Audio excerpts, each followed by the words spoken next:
Hello? Hello, Jughead. This is Archie. Come over right away. It's a matter of life or death. Oh, relax, Archie. Attention, all true believers. Marvel Comics is on the air. A friend of the unfortunate, enemy of criminals. In reality, Dan Garrett, a rookie patrolman, loved by everyone but suspected by none of being the Blue Beetle.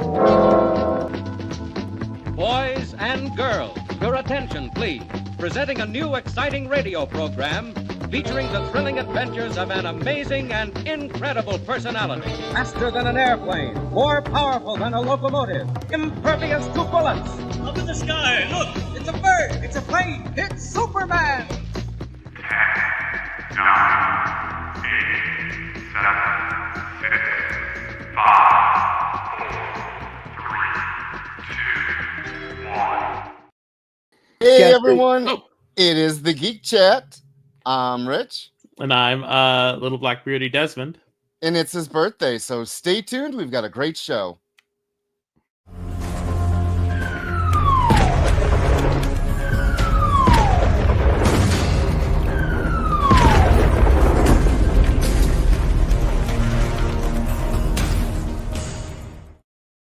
Hey everyone, you're watching the Geek Chat on the Experience. Happy birthday, Mr. Desmond. Thank you so much. Thank you so much.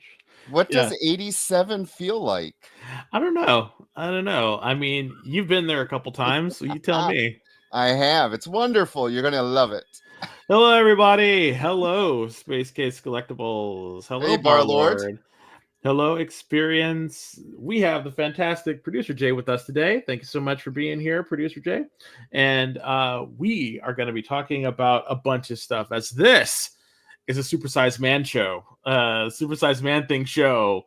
We're going to be going for an extra 30 minutes. Can you believe that? we have an extra 30 minutes to give you fantastic goodness. And yes, we're still having our giveaway, but this time to celebrate my birthday, we're giving away two different things. First off is our variant cover, which is Legacy, a Star Wars Legacy of Vader. Fantastic cover. There it is right there. It's a 1 in 25 by Rich. Do you know? Sure. Hold on. On the screen, dude. On the screen. It's a 1 in 25 by John Jang. Yes. And that's the variant for the Legacy of Vader. As always, hashtag Geek Chat. So that'll be our first giveaway. And that'll be at around 7 o'clock. And then at the end of the show, we're gonna sorry, that'll be our last one. That'll be our last one at the end of the show. And then halfway through the show, at around the 7 o'clock mark, we're going to be giving away this fantastic trade paperback for the Power Fantasy. So yes, you are getting a full trade paperback, from the Geek Chat in celebration of my birthday. So if you want either of those, please put in hashtag Geek Chat. Space Case, it's chat, not check. We're not cutting checks. We're not sending any checks to anybody. So please, thank you. That's it. Thank you so much, everybody, for the birthday love. I cannot wait. I'm having Korean fried chicken tonight. It's going to be fantastic. Awesome. Hey, I just want to say that the Power Fantasy is written by Kieran Gillen, and the art is Casper Wengard, and Clayton Cowles did the lettering or the inking, one of the two. I don't know. It just says it on the book. Yeah. So definitely stay tuned. We're giving away both those fantastic magical stuff. But first, Rich. Yes, sir. A little birdie told me that a new Marvel trailer was out. That was released. Really? Yeah, really. It has something to do with 4 people in blue, I believe. Lots of blue. So the Fantastic Four trailer was released. And yeah, we're going to talk about it. We are going to talk about it. I hope everyone has at least, watched it. I would hope so. It's like go to YouTube and watch it. Yeah, I mean, in the break, go watch it. Don't right now. You watched it, right, Rich? I did. I watched it a couple times. I actually watched it like 10 minutes before we went on just to remember. Just to review how tiny Galactus is. Could you believe that was one of the complaints? It was like, I thought Galactus would be bigger. They literally wrote a what is it? I think it's comicbook.com wrote an article about it. About people were saying that it was too tiny. And I'm thinking like, how to show that you don't know anything about comic books, like right there with that statement. I was just like, well, there's a lot of surprisingly, there was a lot of complaints about this trailer. And people complain. I mean, we complain about, I complain about certain books, but the complaints about this are some of the most ridiculous. Okay, I made some notes. Oh, let's go. Some of the complaints was he's short. The thing is short. So people responded with pictures from the comic books. He's always been short. Another complaint was he has no accent, meaning the thing. Another complaint was he should have a Brooklyn accent. Yes. I mean, yeah. Another one was he has 3 fingers. I'm like, that's the comic, like, yeah, he has 3 fingers in the comic. Why His little fingers were fused together when he became a rock creature. That's all great stuff. Like, this is comic accuracy. Like, let's yes.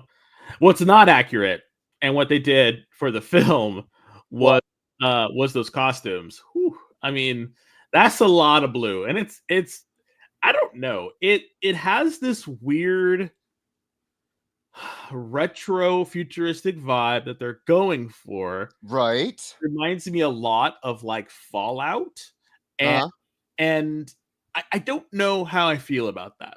The reason being is because it would be different if they actually made it classic New York in the 50s, and in the 50s and actually made it a time capsule like that.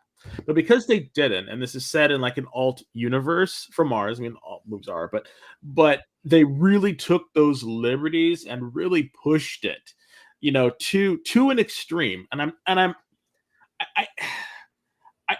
it's not bad per se, and I'm not angry or mad or anything like that. It was just something that I wasn't expecting, Right.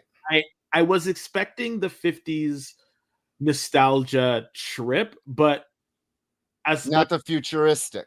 Not the very futuristic stuff, and I think that's the thing is like they're taking the elements of what Stan and Kirby did back in the day, and they're kind of like spitting it through through a Jetsons filter, and I'm like, I don't know. It's just something that I noticed. I think that matches what they're going for, though, because this world has these people with powers. That car was kind of cool. Their little fantastic car. The rocket ship going into space. Yeah. So I'm okay. I'm really looking forward to this film. I'm glad that the trailer gave me just enough. Now I want to say, Easy Reader asked, who was the old guy in the trailer? Well, they could go so many ways with that. A lot of folks online are the speculation rumor is going through. So they have a bunch of people that they're saying, but the 3 top contenders that I read were Nathaniel Richards. So that would be Reed Richards' dad from the future, who goes on to be a descendant of Kang. Right. But I don't think they're going to do that because of how much they have separated themselves from Kang. Yeah. So I don't think they're going to do that. Another one was Franklin from the future. And I'm like, okay, that's interesting. They've already done that before with Days of Future Past. And then another thing they said, which is most likely the real one, is he's the Red Ghost. Okay, that's what I read. So what about Michelangelo?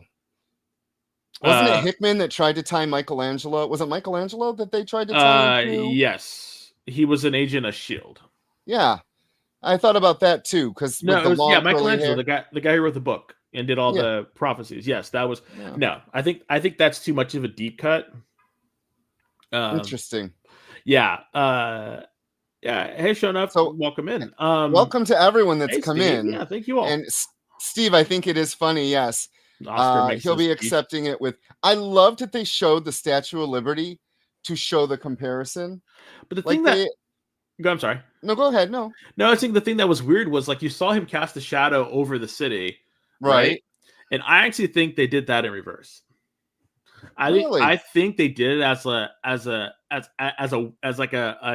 a pseudo kind of like, you know, misdirection. I think that's him actually shrinking to be able to Yes.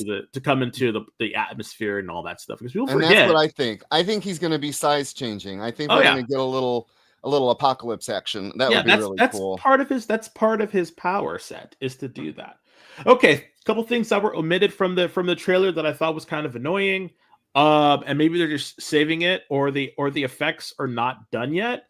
Was we did not get to see any of Reed Richards stretching. And we all know that in the past, whenever we've seen people stretch, that shit looks fake as hell. So I think they're not going to show that until closer to the release date. Same with Surfer. And the second one was they didn't show the Silver Surfer. So, but a lot of that, did you see the oh my god, the covers that what's his name? I can't remember his name. He does a lot of like something art. I'm missing. He's like a cover artist who's done a lot of various covers. I can't remember. God, I'm blanking on his name. Art Germ. Thank you. Art Germ, the Art Germ covers that for the posters that he's been doing. There's a fantastic one of the Silver Surfer, the female Silver Surfer, and she's she's in Galactus's hand on the board, and Galactus is kind of looking at you, like looking at the viewer, and it just looks fantastic. So I'm gonna have to go check that out. Some of the Art Germ posters look amazing. So I love that they got him on it too. Yes. So I'm happy. I think it's going to be great. I'm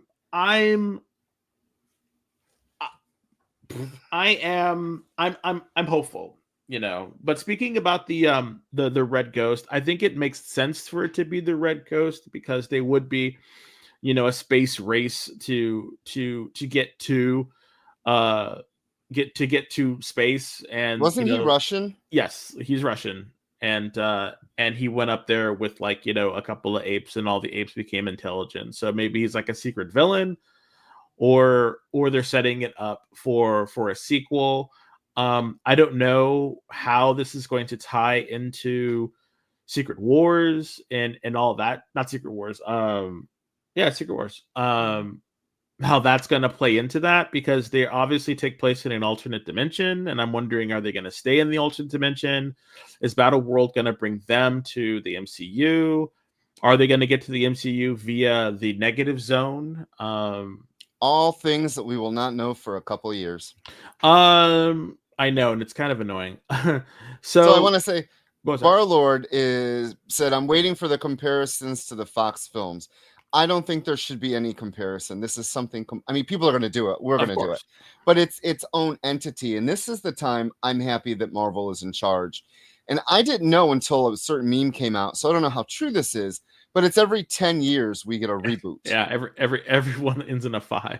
Yes, I was telling some friends about the second iteration that you and I went and saw. It was the only movie I was this close to walking out of. Ugh. Anyone who so we went and saw the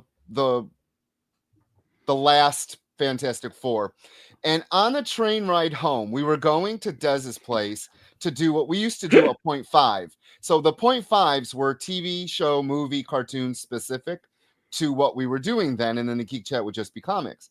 So we were on the train, and from when we left the theater to when we got to his house, we both went through all the stages of grief. On the train, we experienced all of them. And we got to his house, and I remember sitting in his kitchen, and we're like, what did we just, like, we were still trying to process just how terrible this movie was. I was so angry. It was it was so bad. And I would love to go back and listen to what we said about that movie after we watch this one. You want me to pull it out? I have all those old episodes still. I would love to. wanna After hear we those? watch this one, Okay, we okay, will I'll- see what we said about that I one. will. I will go back. They're all on my. My drives. So I have them. I have all the episodes we've ever done. I still have them, so I can go Wow. back and look at it and see what we said about that. Because So, it was probably rough. It was probably rough. It was. Producer Jay, I actually got to watch the Roger Corman one finally a couple months ago. I have never seen it. And then Really? it was on YouTube. The whole thing was on Yeah. YouTube. So I sat and watched it and I was like, they tried. Like, I think that movie by Roger Corman was a much better film than the one 10 years ago. I really do. Oh, They my Lord. tried at least. It was so bad. You're killing me with that. And it's so But they funny tried. because you're right. It's so funny because you're right. And, yeah. Let's just pour one out for all the bootleggers at comic conventions that are just like getting all of their stuff just like whacked out because of like YouTube and everything being on YouTube now. Uh-huh. In so- Farlord, yeah, I don't think the book is going to get a bump, and here's why. It is coming off of Doom's taking over everything. So when does Fantastic Four come out? Summer? July. So yeah, we're still going to be in Doom's whole thing, and they've killed, or I think it's the thing that loses his powers. So I don't think Marvel is banking on eyes on Fantastic Four, which is kind of sad because that would be a great time for a reboot because we know Marvel loves rebooting books with number ones. Maybe the month before the movie came out would be a great new number one so people could get into it. Mhm. What they used to do in the past is they timed it so they had an 8-month window from when the movie's coming out so they could relaunch the book and then get the trade out so people that see the movies or whatever would have the trade. They don't do that anymore. No. That really would be, but Marvel will be going through the Doom taking over the Marvel universe. So yes, producer Jay, people are complaining, but we're getting so many superhero movies this year. We're eating. We're finally getting what we want. Now, hopefully they're not phase 4 movies with the I don't want jokes and everything. Phase 5 and everything. Yeah, or was it phase 5 already? Phase 5 that did the crazy shit. Yeah. Quantumania was, I think, the beginning of phase 5. No, the one thing about Fantastic Four that I get is a lot more restraint is what I'm seeing from it. And Pedro Pascal, I think, is, if you notice how he talks. Hey Kenneth, welcome in. When you see how he talks, he's very like, hello, how are you doing? Like he's very like he's very much, putting on a very interesting sort of like cerebral kind of character, and even how he's talking, like, we have dinner every day, at 8 o'clock. I'm wondering if he's going to use contractions. I don't know. That's the thing. If his speech pattern would be that way. But I think they're going to experiment with that though, because I really believe that when he was talking to people at the back pavilion, that was at the beginning of the movie to sell them. Yeah. And I think part of his arc is going to be adjusting to something that he cannot control, because I really got a control freak kind of vibe from him. And I think they're really that's going to be like his crux, because I think all of them are going to have like an arc they're going to go through, like Reed's is going to be his having to let go of control. Probably, unfortunately, Sue's is going to be that she's enough, and Johnny's is going to have his like being mature, and then Ben is going to be like, he's still very lovable, Yeah. And I really want to see what Natasha Lyonne's character is. I think she's going to be Alicia. Yeah, Alicia. I think so too, because it just makes sense, like her character and how like she has that sort of like craziness to her. I think that she would really pull it off against a CGI Ben Grimm, like that whole CGI character of Ben Grimm. Watch, she comes out, she's Birdie. that would be so funny. So a couple things. I think that producer Jay, also, you could not convince, like, yes, when we were all kids, we never imagined any of this. We had Christopher Reeve, great Superman. We had Linda Carter, Wonder Woman. She wasn't big screen. Yeah, we had Michael Keaton. Yeah, we had a lot of great stuff, but yeah, it is a different time now. And Yeah. Barlord, yes, Hickman did write a lot for Fantastic Four, and he also wrote that Shield book that I was referencing earlier with Michelangelo in I it. heard a lot of Avengers stuff, Secret Avengers.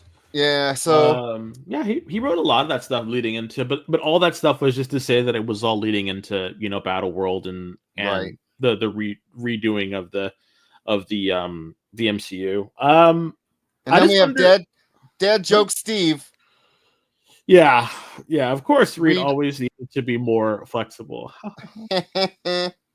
Silly. So, one First thing. break. No, no, Oh, not yet, not yet. One thing that I wanted to say, and maybe this is just a rumor, is supposedly they are doing what's it called? Casting for the X-Men movie. So it looks like if everything is true, I don't have an episode of like, the Hollywood Reporter or Variety or any of that stuff to see if they actually are, but supposedly they are, you know, they are. We should be getting an X-Men movie here relatively soon. and by Um soon you mean 20, oh, I don't know, 60. No, no. I think what Marvel's doing is they're trying to see what's going on with Fantastic Four and how that's going to be. And I I honestly, I mean, to be completely honest with you, Rich, and I always am. I think Marvel might be trying to move away from a shared universe. Good. And I think that every now and then they're going to be able to cross paths with each other, but everyone is going to stick in their own corners from now on. I It's just think. a little bit. Just a little Well, bit. I I wouldn't mean, mind that at all. I just think that that's something that they would want to experiment with, because they now, with by keeping it not within the same continuity, they can expand and do something different. You know, while I love seeing shared universes, it might be not a bad idea to have things exist in their own universes for a while and then have a crossover. I personally think that film goers and movie fans and stuff, they can understand that it takes place in a separate universe. Like they I think our brains can comprehend, especially now, since it seems like everything nowadays is based on some alt reality movie plot or something going on. So Yes. the last like 5 years, you couldn't, spit on a theater and I hit a poster for some multiversal type of shenanigans. So I Right. think we are all, okay with that. Yes, Bar Lord, I do think the MCU is collapsing under its own weight, and I think that's why they have to kind of let stuff just live and cook in their own universes for a while. And I don't hate to say it, but I think that because of what happened over at Warner Brothers, where Batman was able to exist in its own thing and create its own sort of like universe or timeline, if we're going to use those phrases, with Batman and then the Penguin and then all that stuff is going over there, and then still have another thing going over here with Joker and this other stuff, and then still have the larger DCU. So I think times are changing, and I think that that's good. That's a good thing, So I because think it's funny. You're saying this about Marvel while DC, so it's really funny. DC with James Gunn is embracing a shared universe with that Superman movie and having so many yep, pieces and parts that are moving with different characters, while Marvel now may be taking that Batman approach. It's great because for so long DC proper has not had a shared universe, yeah, except for that Wonder Woman, Batman, Superman film in which you never actually heard Wonder Woman's name no, used.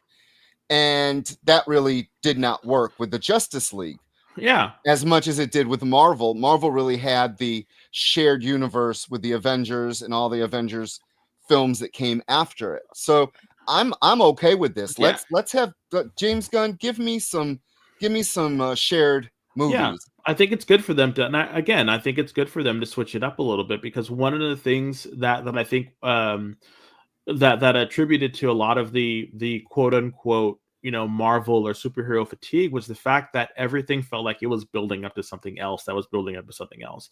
If you keep it in its own universe, then you're just following that one story. You're following that one trajectory, that one arc.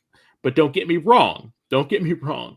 Marvel, and all these other businesses hate to leave money on the table. And if there's a Correct. way to make a shared universe or have them cross paths every so often, they will trust and believe. Yeah. So that is the time. That's the first time for our first break. I want to just say one thing. Sure. Cyclops is always going to get done dirty because he's No. a dirty character. No. Time for our break, producer No. Jay.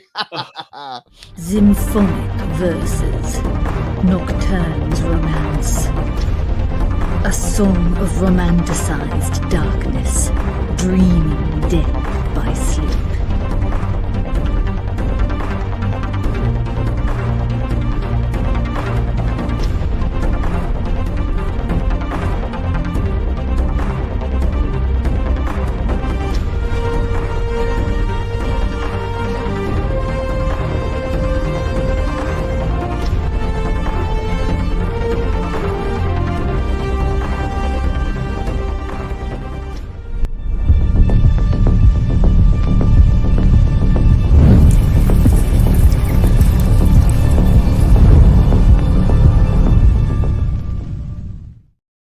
According to a statistic that I just made up, people spend 4 hours a day changing the television channel. People who watch The Experience don't do that. Save yourself a ton of time by tuning into The Experience and enjoying our new original programming 7 days a week.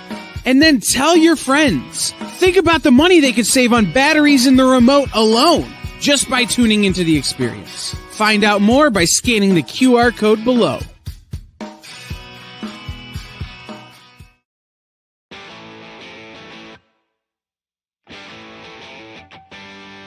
What do you call the place on Spider-Man's wrists where the webs come out? His website.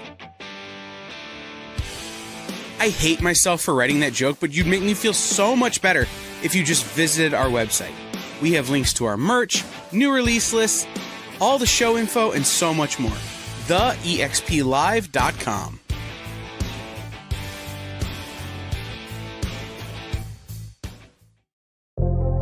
In a world where you hit like and subscribe on our YouTube channel, that'd be really great. Thanks.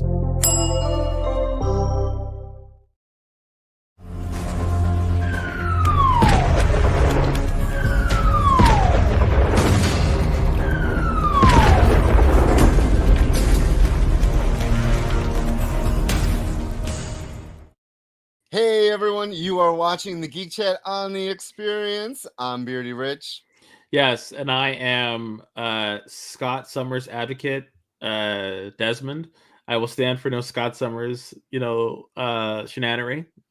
I just want to say two things about that, mister. Producer Jay, Kyle said that same exact thing last week, in that I will completely be on this show, and I just have one sentence to say. He cheated on his wife with his dead ex. So there's no justifying that. Who looked just like him or her? Them. Well, it was a clone. And anyhow, everyone, we have two giveaways tonight. Yes. Oh, I thought you were going to say that. Yes, we do. Two giveaways to celebrate my birthday. Yes, today is my birthday. Can you believe it? I'm here spending my birthday, my ceremonial trip around the sun with all of you fantastic people, and we are giving away at the end of the show a variant, which is fantastic. It's an extra large. It's a supersized man thing type show, and here's the variant that we're giving away at the end of the show. We're giving you an extra 30 minutes because we love you. Hashtag Geek Chat, please. And it is the Star Wars Legacy of Vader, number 1 in 25 by John Yang. Fantastic cover. Come and get it. Put it in there. I want you to get it, because if not, it goes to Rich. Rich said he was going to give it to his father, and yes. I want to give it to all of you.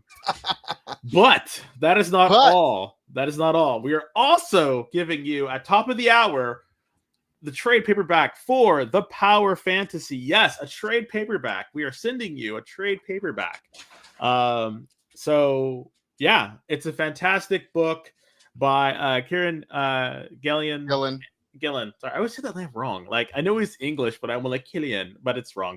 And then I can't remember the artist, but yes, for giving Casper Wingard. Yes, Casper Wingard, who I met. I met them both at at New York City Comic Con. Very sweet people. Very sweet people. But yes, we're giving you that at the top of the hour.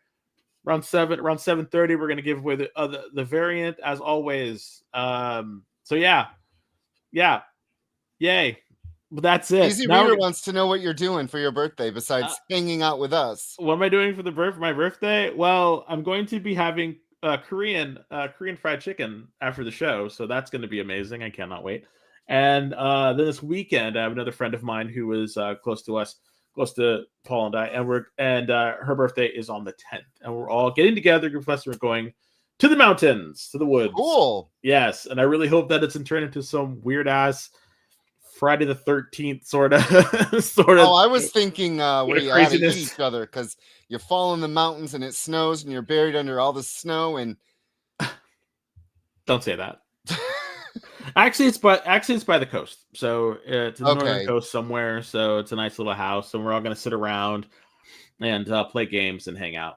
I'm probably going to read some comics, so I can't wait. It's going to be a lot of fun. Speaking of comics, let's talk about your friendly neighborhood Spider-Man. So one more section about the shows, because this show is bananas, and I do not know why their Marvel or Disney Plus is releasing all these episodes at the same time. I was so annoyed by that. Like, yeah, I texted him last night, and I was like, "Stop it! There's 3 episodes." He's like, "What? No, why?" It's like, why are there so many episodes? I had to take notes. There was so much that happened in the show. All right, well, so we'll start it off. Note taking, Nancy. I want to know what you have to say. All right, I absolutely love the show. It is a love letter, to Spider-Man and Marvel Comics. It really is. There are so many little Easter eggs in this that I love it. I love it. Steve, I'm not squatching, so no, there will be no sightings of Bigfoot unless you count my friends. But no, that's it. Yeah, we get a lot. What did you think of what episodes did you get to see? Did you get to see all of them? I watched them all. Oh wow, I watched them all. I watched them all. Well, I'm really liking the show. I like the evolution of what Peter Parker is going through. I do like how Harry was introduced. Harry is now his handler, as Norman Osborn is kind of moved out of the picture to do more shady stuff, I'm assuming. Okay. The one thing that just blew my mind, just like completely blew my mind, was the reveal of Dr. Octopus. Oh, yes. So that outfit, that look, that whole aesthetic, if you ask me, and I could be wrong, please correct me if I'm wrong. You probably will be. Shut up. That was so Eric Larson. With the shades and the sunburst on the bottom, and then the haircut, that whole thing. I know it is an homage to the classic Kirby and Steve Ditko, but the way he looked just screamed Eric Larson version 1993, 94, 95 Spider-Man when he was drawing the book. That is what that made me think of, and that is what made me super excited. I love Dr. Octopus as a villain, and to see him, I love that he's the main villain right now. I didn't get it. I didn't get it when I saw that logo. I thought it was Oscorp. I honestly thought it was Oscorp. I did not know. Together. Otto Octavius. I did not, completely oblivious. Right, same. I was thinking, Osborn, he's tricking, Peter. This dynamic is interesting between the two of them. Yeah, and I do think that we're going to start to see Norman's veneer crack a little bit, but I think something's going to have to happen to Harry for that to happen. I think something bad is going to happen to Harry, and then we're going to start to see Norman's mental decline, because that's the best type of villain, is when you take something or you hurt something that they cherish. And I do believe, something's going to happen to Harry, and that might be a trigger, or it could be attached to Otto Octavian or Dr. Octopus, because that's what I was going to say. You know? Like if Peter had something to do where he couldn't save him, and that way he lost his son and maybe blames Peter. I don't know. I'm in for this ride though. So thank you, Steve. I didn't realize. Yes, you're right. Larson was buried in Savage Dragon in 1992. I got number 1. I think a lot of people did. I never read it. It's so good. They do the, I know you don't like them, but they do these thick black and white collected editions. And I bought the first 2, which was like the first 100 issues or something. I don't know. And I literally just read through both of them, and it was schlocky. It's just like crazy ass superhero stuff, but it was actually really good. It was actually seriously, it was a page turner. It's really bizarre in some areas, and but yeah, I really enjoyed it. So back to Spider-Man episode 3, we got Speed Demon, Tarantula, and Big Donovan. So those are the people that they were, huh? Yes. They were versions. They were the friendly neighborhood versions of these characters. Yeah. Big Donovan was in Luke Cage's books. He actually, one of the funny things I read about him was he used to have platform shoes, and the heels and the toes were made of metal so that he could use his bigness to kick people. Yeah, it was funny. I was like, oh my God, I hope they do that. Were they the Treacherous Trio? No. Yeah. Okay, because I don't think that's what they were called. Remember those classic 3 characters that Spider-Man and Daredevil used to fight, and they were like regular old gangsters, and one had 2 guns, and the other one was like the muscle. And the guy with the whip or whatever it was. Yeah, no, it wasn't those. Okay, see, I originally thought that they were versions of those guys, and I thought, oh, that's kind of cool. But then I saw the unicorn, and I was like, okay, that's in 5. So 4, I said, I bet you screamed a little when the Slingers appeared. What the hell was that about? All but Ricochet. They did not do Ricochet. I think, you know why? I think we're going to get Ricochet later. That'd be cool. So yeah, so if you are watching, those were Dusk, Prodigy, and Hornet. Yep. All disguises Spider-Man once used, and then they actually made them actual people. I read that book. I did too. I loved it. I loved it. So we had the suit from the Future Foundation.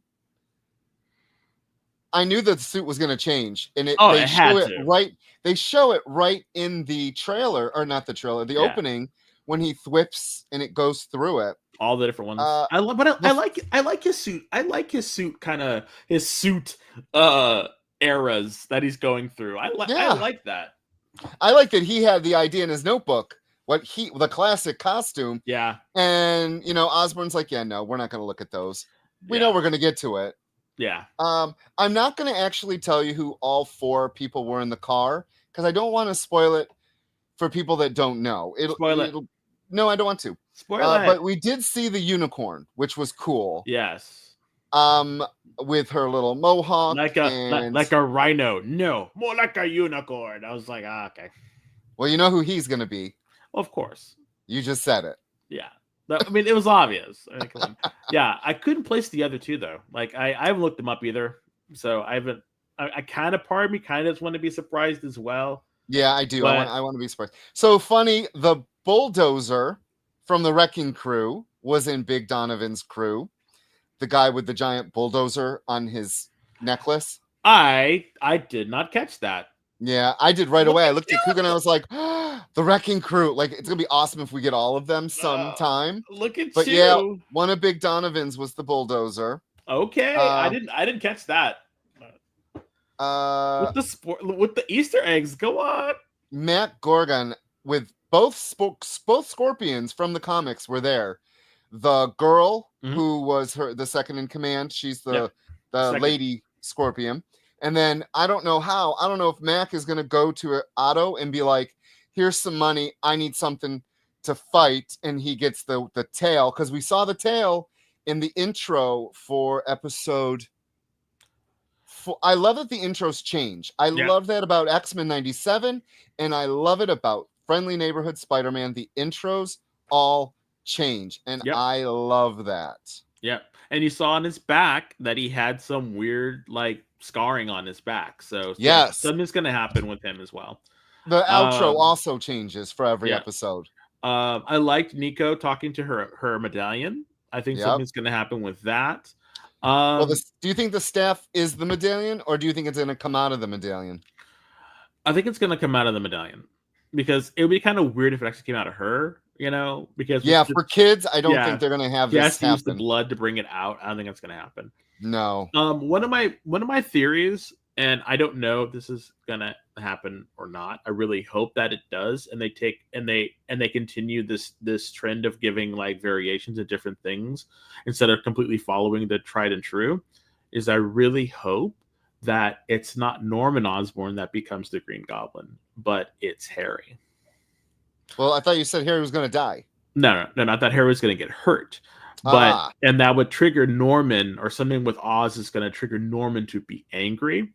But I don't think so. I think, well, one of my theories and what I hope is that Harry, something happens to Harry, he gets hurt or something, and then Harry is the one that becomes Green Goblin and becomes his nemesis, not Norman Osborn.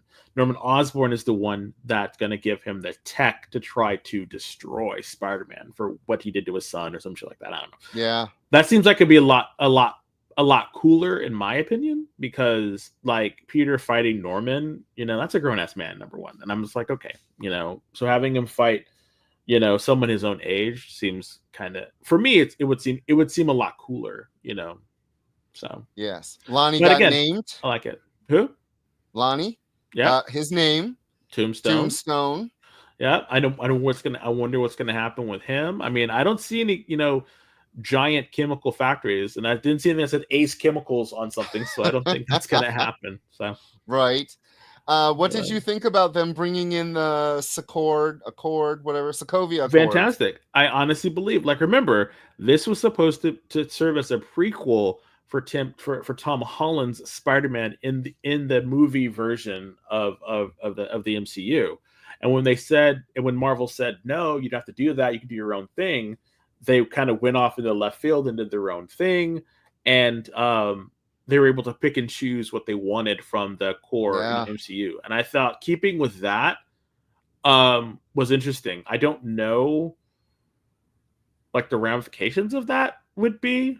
But it's interesting that they showed the battle between Captain America, Iron Man, and in the regular main 616, Peter was there. Yeah. Interesting that he wasn't in this one. Nope. And they still showed, so the newspapers were the Wakandan King died. Yep. Hulk had destroyed wherever the place was. Like, they're keeping the timeline from the Marvel MCU. Yeah. Everything that happened without the Spider-Man. And it's yet another layer to why there's some care taken with this show. Yeah. So if you guys aren't watching it, it's actually really good. Yeah, you're really missing out. I really thought it was going to be, I was not looking forward to watching it because I thought it was going to be for kids, and they're really not that. No, it's so not. So, all right, everybody. So enough talking about, you know, TV and movies and whatnot. We're going to start actually talking about comics. And the first comics we're going to talk about is the first number 1 and 2 of the Atom Project. Okay. Before we start, I think that the DC All-In stuff has been really fun. I think what they're exploring in each of the books is interesting. How they are all intertwined with each other, and how it really right now seems like a much more cohesive and shared universe. For this one, for whatever reason, I wasn't all that interested. I don't know what it was. I wasn't all that interested. And then Rich, you know, being an uber DC fan, said, "Hey, you really should check these out. You really should see what's going on with this." And I said, "Okay." And I'm glad I did. So the Atom Project, and then the other books we'll get to, the Challengers of the Unknown. They really are. DC really is trying to take what Darkseid did in the DC universe and have the effects felt throughout. And that is something that you and I have complained about Marvel doing. where an event happens in someone's book and it never gets felt through anything else. They used to do it back in the day. Like when the Mutant Massacre happened, that went through other books. Acts of Vengeance, same thing. Went through other books. Marvel really has then said in the last maybe decade, maybe a little longer, that I think since the Stanford explosion, that Civil War, that went through books. Yeah. But as of lately, they haven't. The Spider-Man was insulated to the Spider-Man books. They gave us tie-ins that were about that. But when it came to the books itself, that is where DC is now doing the Atom Project. They have a whole bunch of books that connect. And it's funny that Aquaman has been in other books, but if you read Aquaman, he's not even in the universe. Yeah, or but in again, the world, I should say. It could be because he's moved. You know, you remember time is a very fluent thing in comic books. So, yes, it is. But I love that this one was much more in response to what happened with the whole Amanda Waller thing, and how what was that? No, I agreed. Yeah, and how people's superheroes' powers either did not come back, were changed to other people, or were swapped between other people. And in this case, God, I'm sorry. We learned in the Atom Project #2 that it's not just humans. Nope. No. So you want to read the Yep. So it's Ryan Parrott and John Ridley were the writers. Mike Perkins did the art in that cover that you see. Adriano Lucas was the colorist, and Wes Abbott did the lettering. And then there were a bunch of variant covers as well. Yes. So the Atom Project is basically Ryan Choi and Ray Palmer working together as the Atom, and they are really the ones that are trying to put the powers back in the right people. Correct. And Captain Atom is caught in all this because his powers have been swapped. He was missing them. And he's gone a little cuckoo. Wackadoo, yeah. As you do. Well, yeah, if your powers get sucked away, of course you're going to go a little wackadoo. Yeah. So, yeah. What I like about this book is they are actually actively dealing with the consequences of what and the fallout of what happened with one of the major books, one of their major tie-in and not crossover, but a major event. And I liked that. It seems organic and it seems natural that this book would exist in the world that they have laid out for its readers. And that's what I like about it. It makes sense that, Ray Palmer, and the Choi would work together because they're top scientists. And they also have a little bit of stuff with other people that come in and also give their advice and their appearance, because it would make sense. Like, I liked that Dr. Light was in it. The new Dr. Light, the female Dr. Light, not the evil one. Like, I liked that the other scientists who are known in DC to be scientists, are in this book. So it makes sense that these people who share this universe would be working together. It really adds to the whole Justice League international vibe that this phase of DC is going through. And I love it. I absolutely love it. So for me, reading that tie made this book seem more, it gave it more life. It made it seem more organic. The story itself is kind of hit or miss. I like Captain Atom. I thought he was one of the unsung heroes who is very powerful, but they just don't seem to know what to do with his powers. So having him be the focal point and having the Atoms try to find him, apprehend him, and make him better is great. And then seeing the aftermath of like actual animals. That's an actual issue 2. That's actually a bear who got his powers. So I love the little the emblem that was on the bear. So weird. And I loved that. I love that it was so weird. Yes, thank you, Kenneth. We really appreciate you. For coming and stopping by. That's what I loved about it. It was just like weird crap like that. And then him going to the facility where he was created and stuff like that. And then you know, the conversations between Ray and Choi were just really cool. It just, I don't know, it just felt organic. You know, it felt organic. And yes. And I have to admit that I'm actually going to be reading the rest of them. I think it's a limited series. It you is. know, yeah. I don't think it. And I think that's the thing that I like about it is like they did not really completely, you know, hit the ground running with like a bunch of projects that you knew were going to get, you know, canned. Like they literally, you know, put it in and said, "Hey, this is going to have a beginning, a middle, and end," and that's it. Yeah, I have to agree with you. I like the reason why the book exists. Unlike some Marvel books that just appear and you're like, why is this? This one is a direct, like there's a reason why this book, because these heroes have had their powers switched. So instead of never addressing that, or maybe addressing it in like 2 or 3 panels in the Justice League book, they said, okay, let's greenlight this book.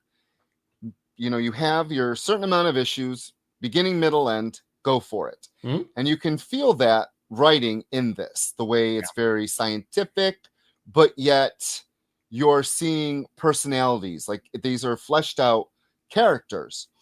And I like the fact that Ryan Choi is like, you know, you're not thinking about these people as humans. To Ray is seeing them as, you are case study number 1. You are case study number 2. Like when he talked about, did you actually read Nathaniel's file? And he read Captain Adam's file, not so much Nathaniel, which people that are watching, Nathaniel is Captain Adam. Yeah, that's his civilian persona. Yeah. Yeah. So the fact that Ray is just jumping into these, like going after the bear. He's like, we got to get this. We got to get this. We got to get it. Mm-hmm. And then the bear appears and he's like, oh, damn.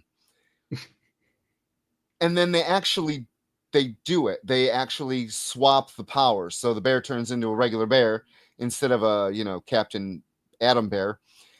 Which would have been Ray, it would have been. Ray still doesn't care. I love that about it. It's a very character-driven book with a purpose. Yeah. And I'm loving it. My one complaint, because you know it wouldn't be me without a complaint. I like Mike Perkins' art. I don't like Mike Perkins' art on this book. Yes, that was my other. It wasn't as much a complaint as it was like, you know, the art in the spots is too dark. Maybe that's the inker colorist, or the colorist. But yeah, some of the. Well, he did his own inking according to this. Well, yeah, his inking is too heavy-handed, in my opinion. So, all right, everybody, first giveaway. First giveaway. Wait, I got one more thing to say. Okay, cool. Sorry, I was trying to give stuff away. I really love the fact that we're going to get Major Force in the next issue. Oh, and it was really sad with Adam Smasher, though. It was. Hopefully they'll fix him. Yeah, but I've always loved Major Force, and I hope we get a good smackdown between the two. Okay, now giveaway. Yes, giveaway. Now this is for the trade paperback. So if you haven't already, here's your chance. Put in the hashtag Geek Chat. Right. Geek Chat. Yeah, hashtag Geek Chat. Everybody, let's go. All right, let's give this giveaway.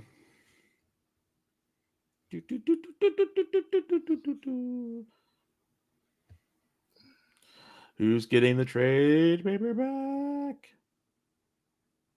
Hey, show enough. Cool. All right, so congratulations. Fill in the form that producer Jay has put up, and that way we can get you that book. Yes. Congratulations. Yes, congratulations, Kev, and we'll make sure that you get that book. And now we are going to take our last commercial break, and when we come back, we got a bunch of comic books for you and our second giveaway. So please stay tuned.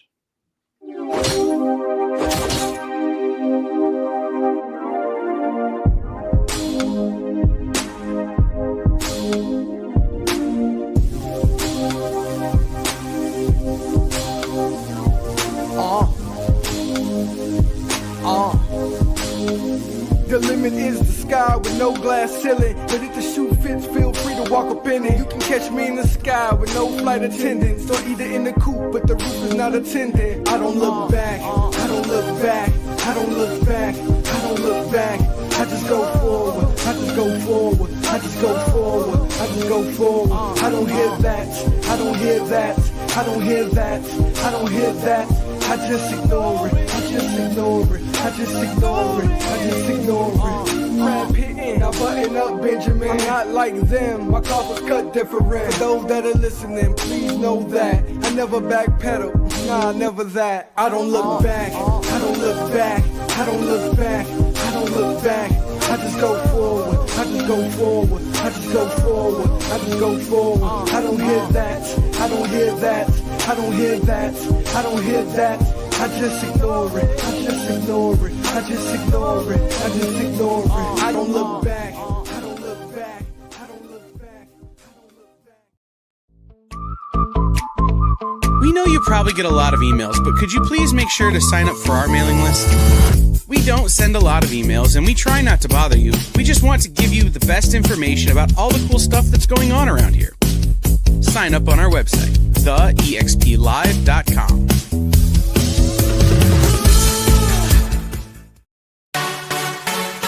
Twitch, it's not just what happens when you have too many energy drinks anymore. Check out our content over there, too.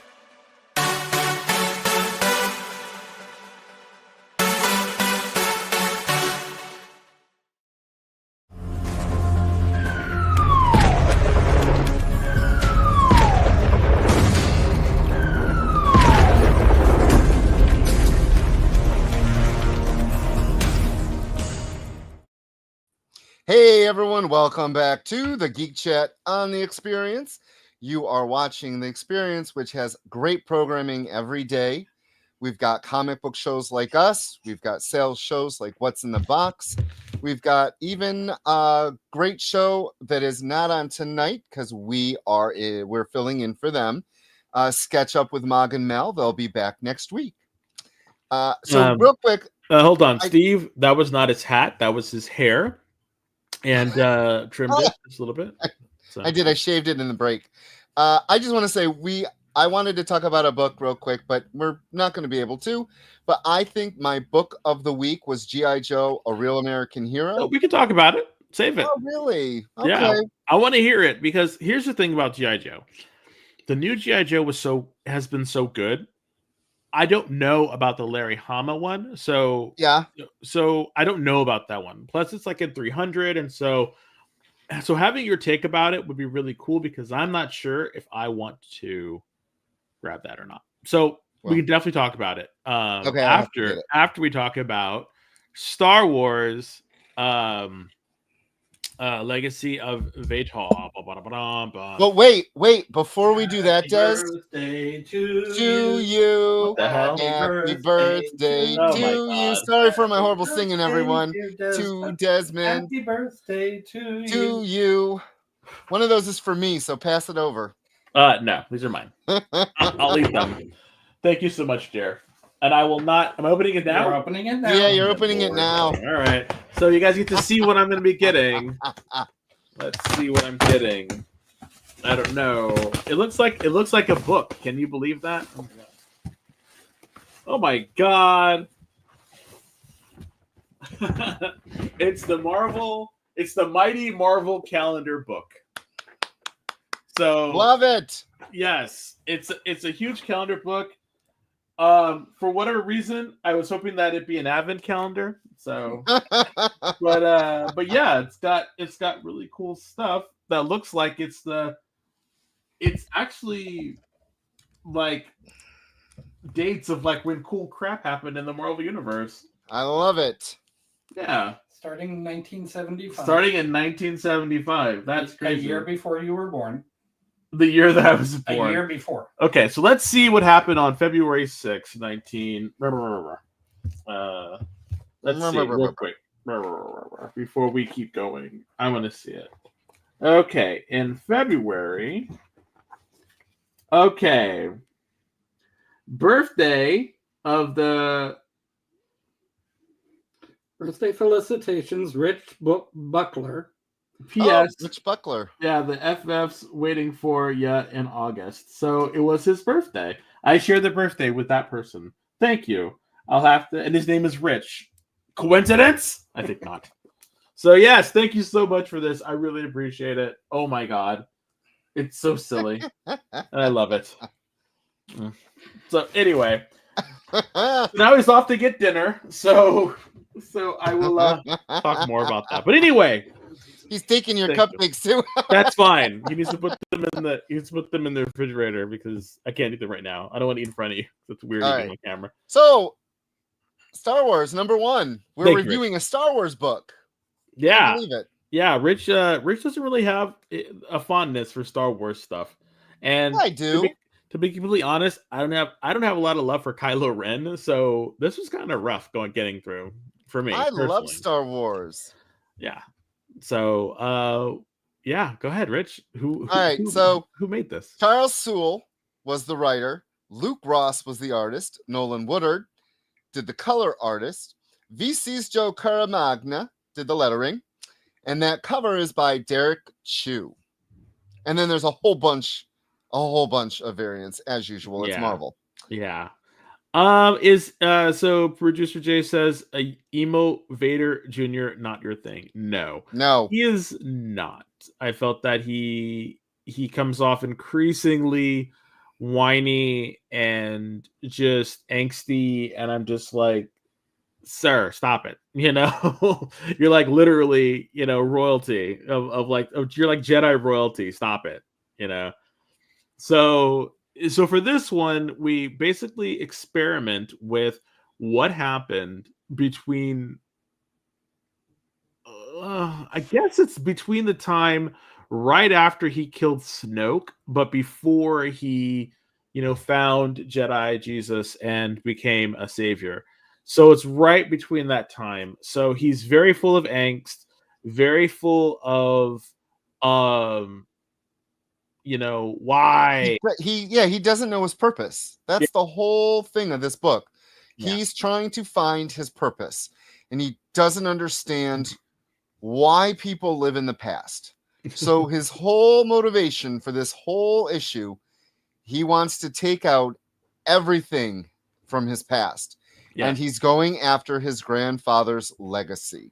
Yes, to exterminate it. He wants nothing of the past. So he meets this headless, or a head in a bubble in a weird spider body guy. No, he meets Donald Pierce. Let's be honest, from Extinction Event. That's who he met. Yes. Not Pierce. It was what's his name? Cameron Hodge. He meets Cameron Hodge. Oh my God, that is Cameron Hodge. Yeah. And he says, your grandfather learned from his pain. He used the pain from his past to gain power. And all it took was that couple, you foolish, ignorant child, Vader's power was his past. And Kylo's like, okay. Okay.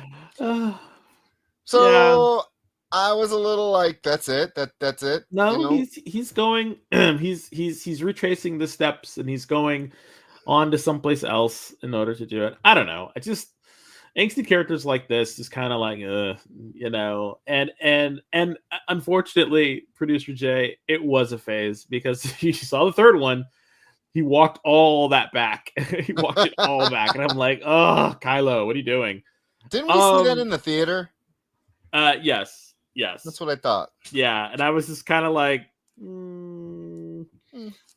So this wasn't a big book for you to read. It's weird. I don't know what it is about Star Wars, but the universe is very hit or miss with me. I don't know. Like, I really like Skeleton Crew. I like the Jedi as a mythos, and I like what's going. And I liked a little bit of the Karamanga. I really liked the love Karamanga. The deconstruction of the Jedi mythos. That they were kind of bad as well because of their militaristic idealistic views about the Force, and so I really like that. But I think what they were experimenting or tried to experiment was a little too jarring for the fandom and the way they did it. So I don't know. I don't know. I really wish that they would actually. Part of me wishes that they would go back to the New Republic era, which was right before the Old Republic, where Jedi's were fruitful and all those really fantastic adventures and stuff like that. So I really like that era. The new era or the Skywalker era, I think it's just been done to death. And so when you bring in a book like Kylo Ren, especially with a character like Kylo Ren is so polarizing, it's kind of like a hard sell, you know. And if you like Kylo Ren, like good for you, you know, work it out. But for me, I just thought he was a poor man's Vader, and I just was just like, we can do better. We can do better. And I really wish, I really hope that they'll just do the right thing and bring back, OG Mace Windu, and let's follow his, let's follow his journey. He got his hand cut off. He can still run around. Luke did it. Let's get some Mace Windu action in. It doesn't have to be Samuel Jackson. It can live in the comics. It can be someone else. I don't care, but come on now. I want to give it up to Luke Ross, the artist, because you remember when Georges Genti did Buffy. Oh yeah. And they tried to do the photorealistic drawing, and everyone looked like they were 90 years old because of all the wrinkles. And no disrespect, I actually really like Georges Genti's art. Yeah. When he's doing like mutants and the weird lines fit, but his photorealistic for Buffy, Willow, all of them was a little weird. But I gotta say, Luke Ross, the artist of this, looked good. The people looked like the people. Like, yeah, it was really, really well done. Yeah, the art wise, the art was really good. I'll definitely agree with you on that. The art was superb for this. So, but I gotta say, I'm not interested in the number 2. Yeah, I'm just not interested in the character, and that's fine. It's fine. Real quick, a character that I'm interested in, but they're giving him more love was Power Man. And we're going to talk about Power Man Timeless #1 real quick. And this was very, so this was because of this is the continuation of that Power Man story that came out a couple years ago, right? Well, last year. It was last year? A couple of years ago. Seriously, it felt like years ago, because I was like, didn't I read this already? And it's the continuation. Okay. Because when you started talking, I was like, okay, this is that Power Man. Yeah.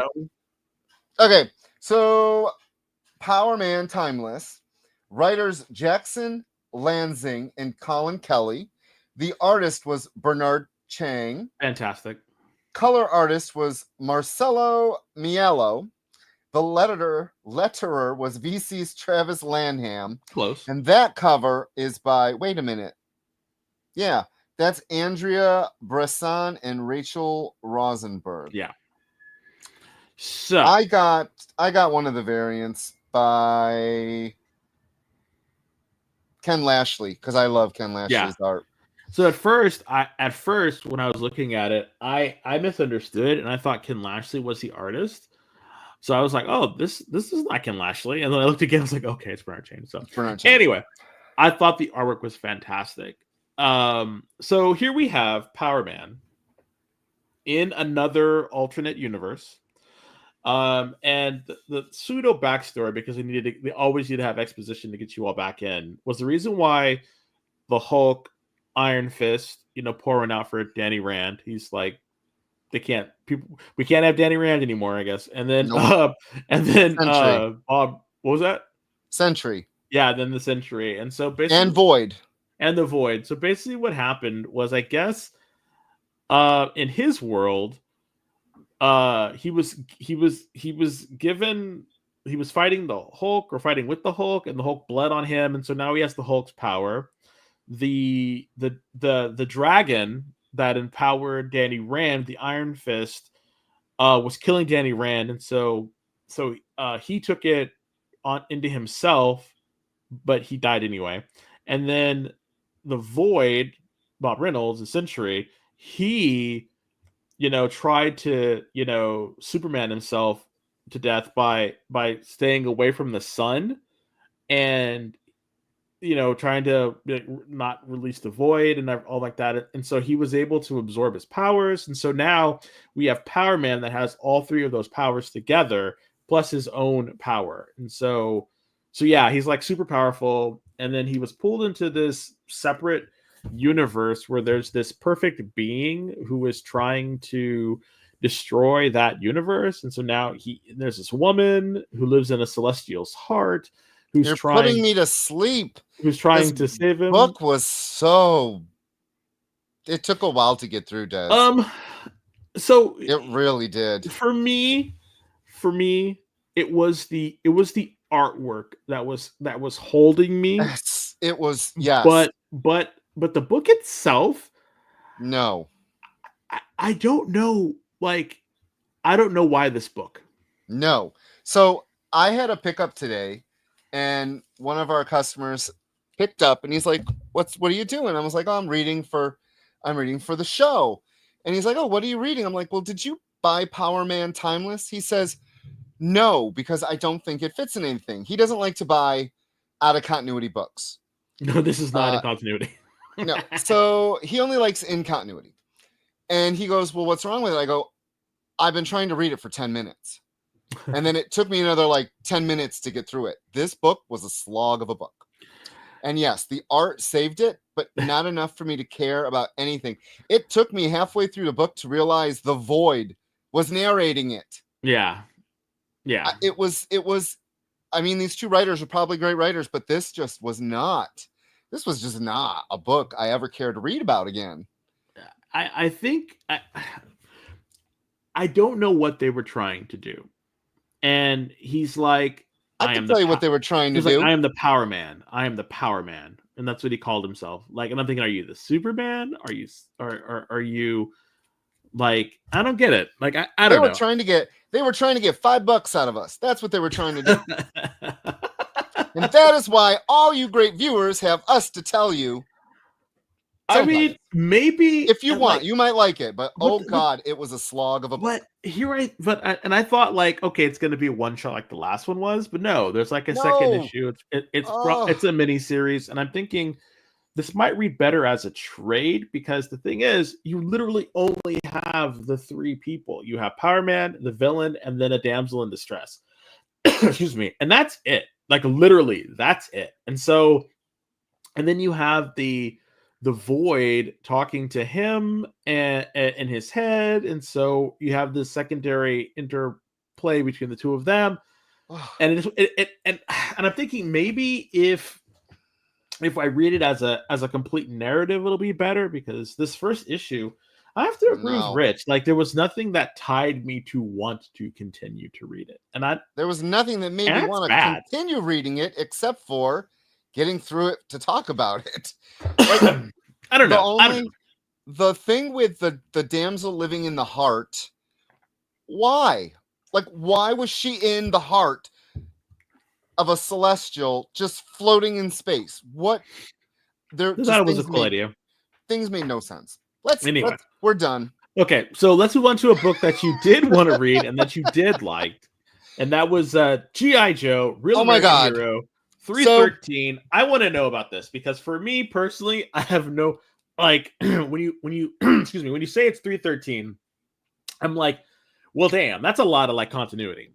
And number one. Number two, I'm like, which continuity are we in? Are we in the cartoon continuity? Are we in the Marvel continuity? Are we Cobra? So, there you go, Steve.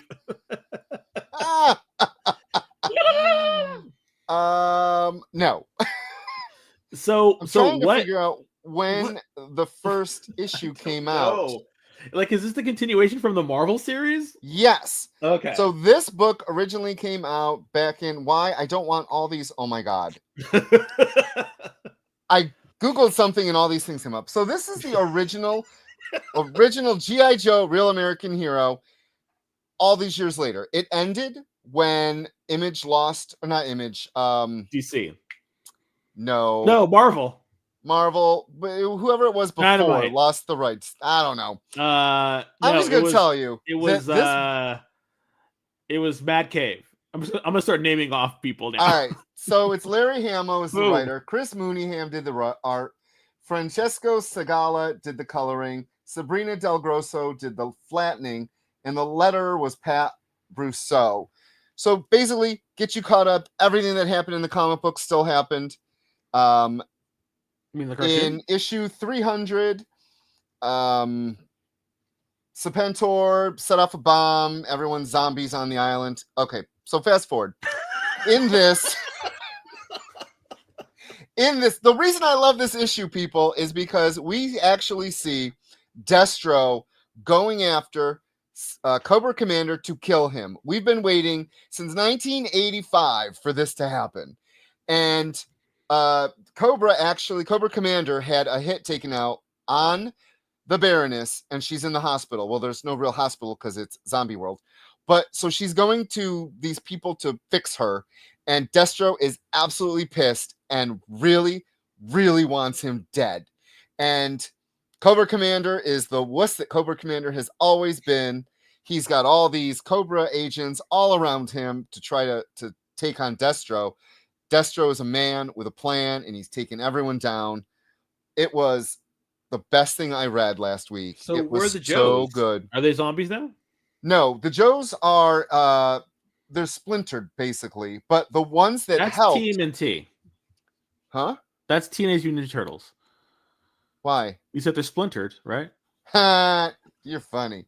No, the Cobra, the Dreadnoks are with Destro, and the G.I. Joe Ninjas are the other part, which is Jinx, Storm Shadow. For Quick some Kick. reason, no, Quick Kick isn't in this. Is he a zombie? No, none of the Joes are actually zombies. It was a Damn. lot of the people. So what they did is there was a casino that the Cobra ran, and that exploded. I don't know. It's really funny. Yes, IDW was it. IDW had this before. It ended, and Image got it. I don't know. If you're a G.I. Joe fan, go get this issue. It's 313. You don't need to know anything before it. It's G.I. Joe. It's a great jumping on point for everybody. It is. It was fun to read. I really have been waiting all these years for Cobra, Commander, and Destro to fight because they've always been at each other. Okay, so all of the cartoons are in canon, or is all it just the comic books? Okay, so it's just the comic books because I know I watched a retrospective about G.I. Joe, and they talked about all the stuff that came after it.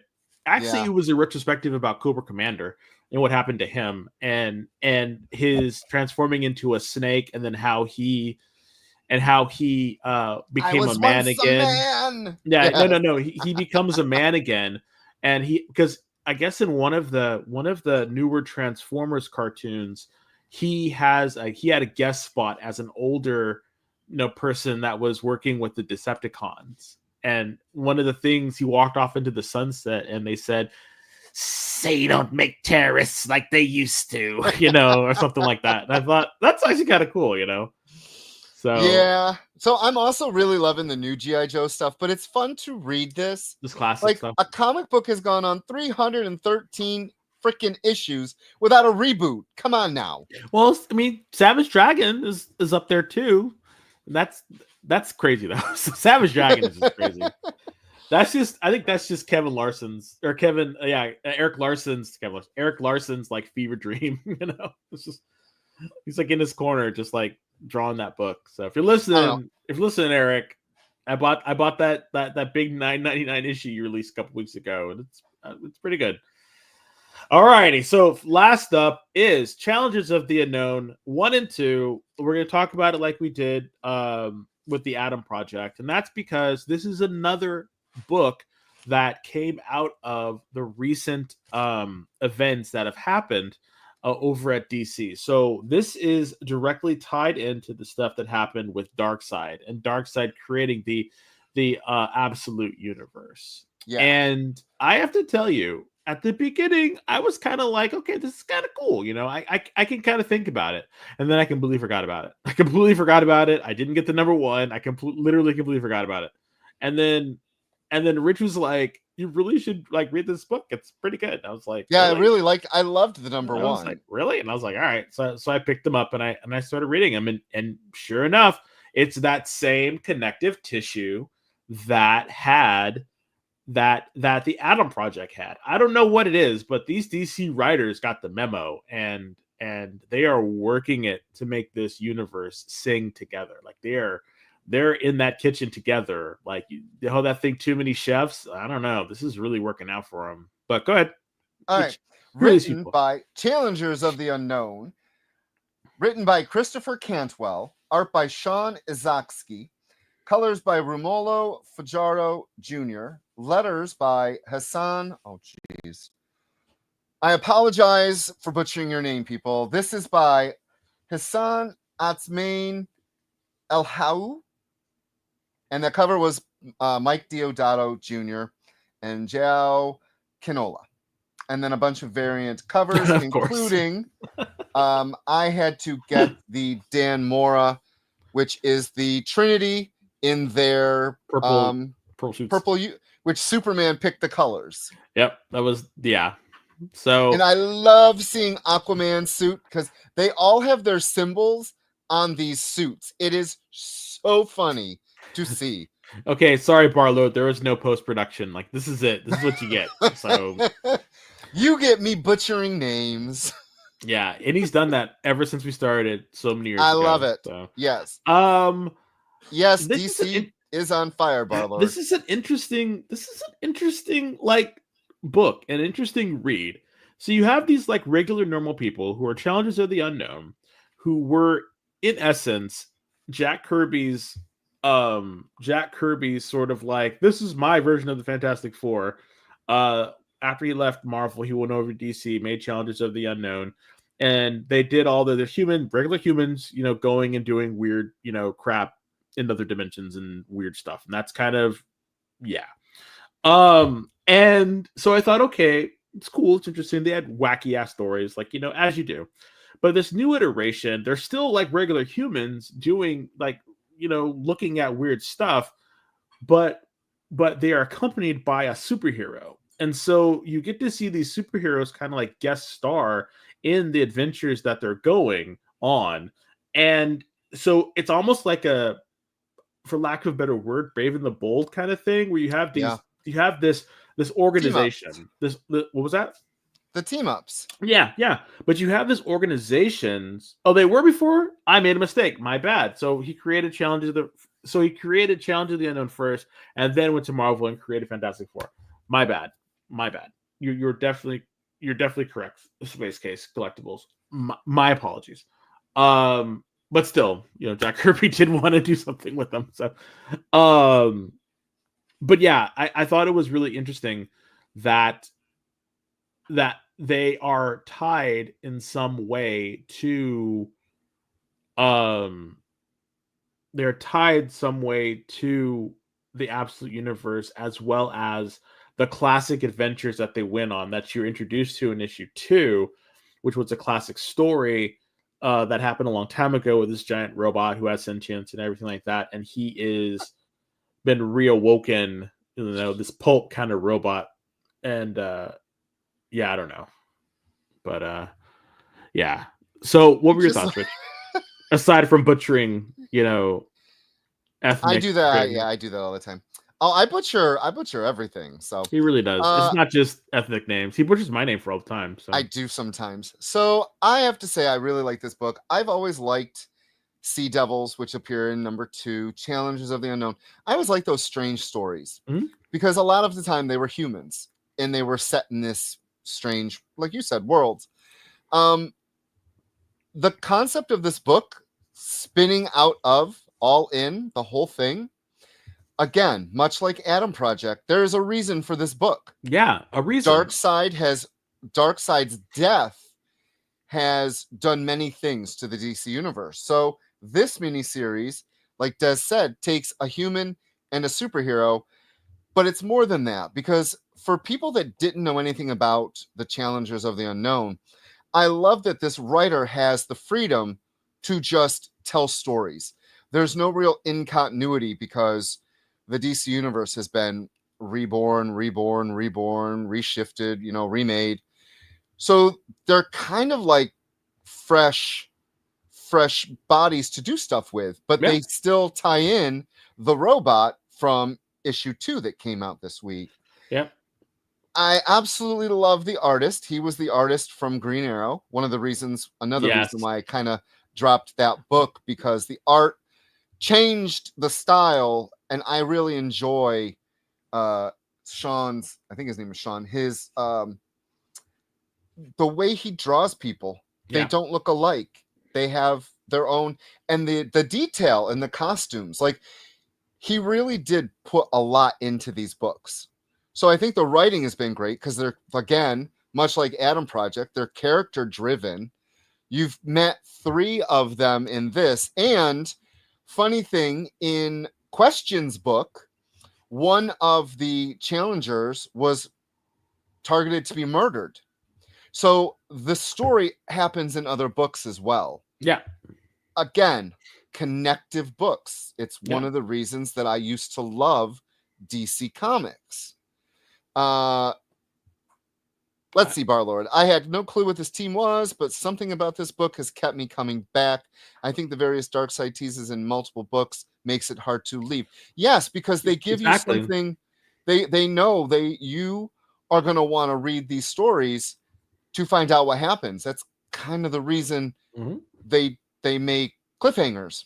Yep. Also, these people have showed up in other books. And so it makes the world more fleshed out when you see these people running around. Like the challenges of the unknown are the staff that run the satellite, like the Justice League Watchtower. So it's like, it makes sense that they would have these other teams that would go out and do stuff. These humans that or whoever they are, that help out to run this, because they all can't run itself. And I thought it just makes sense that it would do that. And I think that's one of the things that makes this, again, it all like is reasonable and makes sense. And I think that's what people really, really like about it is all comic books make you suspend your disbelief a little bit more, and this one, you can kind of see, okay, they would need a team to do this. Okay, they would need staff. Okay, they would need to do this. Okay, they would need to do that. And I think that adds to it. It basically makes your dish of meat, which would be Batman, Superman, and Wonder Woman.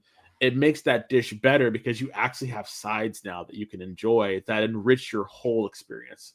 And that's making me super hungry. So yes, me too. So we have food. So thank you so much, everybody, for staying and helping me out. Thank you again, Space Kids Collectibles, for correcting my goof up with the challengers.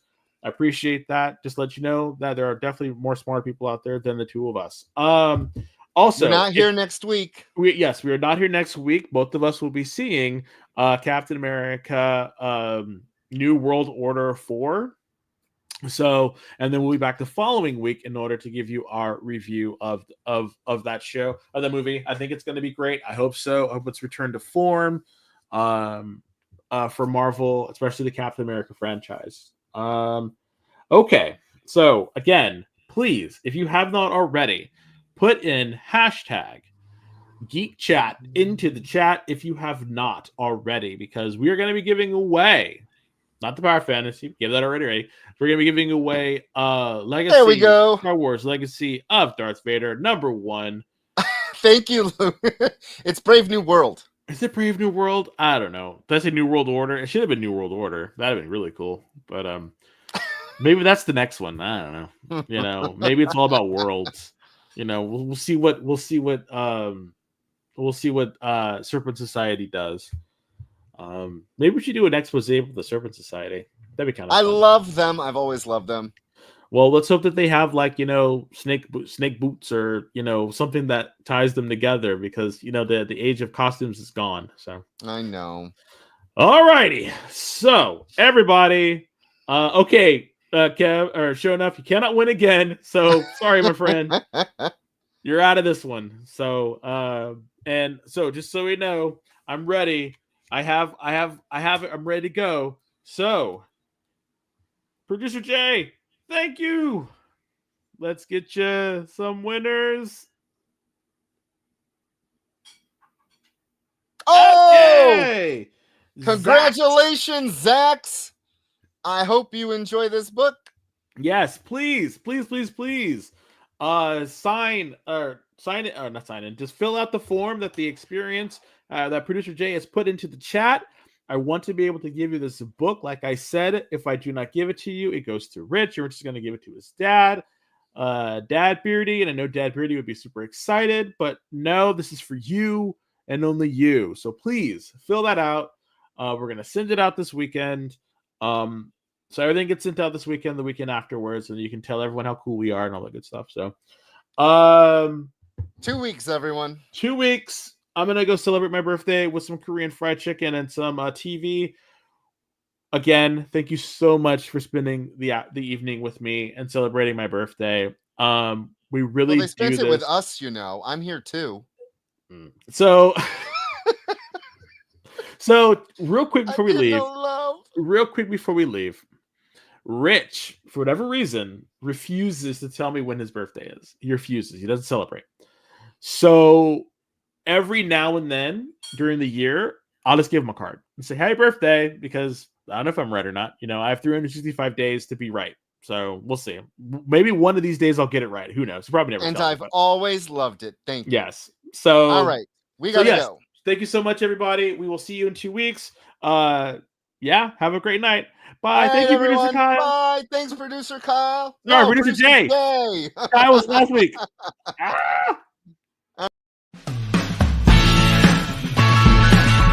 Join the party. Head over to our link tree to find all the links for everywhere the experience is all the time.